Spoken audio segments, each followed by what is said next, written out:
السيد العباس، اخبارك امورك يا اخي؟ ان شاء الله طيب يا اخي. رمضان كريم يا اخي، تصوم وتفطر على خير. كل سنة وانت احنا طيب. الان في العشر الاواخر من شهر رمضان.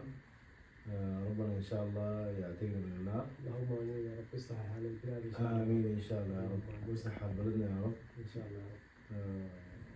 ونرجع عامين سالمين ان شاء الله يا رب. اللهم امين يا رب. شرفتونا كثير والله يا سيد العباس بزيارتكم. والله يا اخي لنا شرف علينا وبارك الله فيك. والحمد لله ان ربنا فك عارضك جيبنا، والحمد لله ان عملنا لك القراصه زادت. الحمد لله والله. فكينا الموضوع. التقنية ظابطة وكل شيء ظابط الحمد لله والله. ظابطه يعني. الحمد لله والله. لا الحمد لله رب العالمين.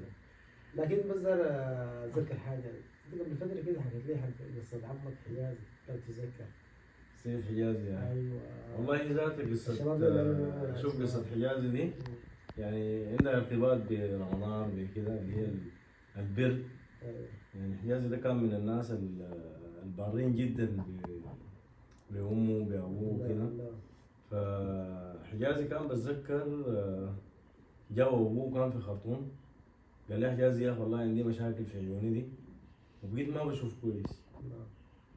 وحجازي طبعا من النوع الغرقان في الذكر كده. المهم قال لي خلاص يا أبوي ما في مشكلة، أنا بوديك ونشيك على عيونك ونشوفها كيف ونظبطها لك إن شاء الله. المهم كان عنده موتر. ايوه فقام قال لي ولده، قال لي يا اخي تركب معاي، قال لي يا ابوه تركب معاي في الموتر ونمشي مستشفى مكة. ده كان فاتح جديد. ايوه فساقوا وداه مستشفى مكة هناك بالموتر، وفحصوا ليه وكده وبتاع وناي، وعملوا له نظارات وظبطوا له اموره ودنيته كانت طيبة وبتاع. المهم وبعد ذاك لما لبس نظارات واستلمها وكده وهناك شاف الدنيا دي بعالم ثاني ما كان شايف.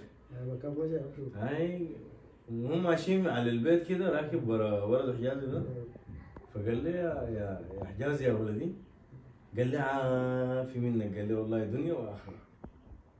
قال لك حجازي فك الموتر وقلد ابوه وهو الموتر وحجازي وكلهم في الخور.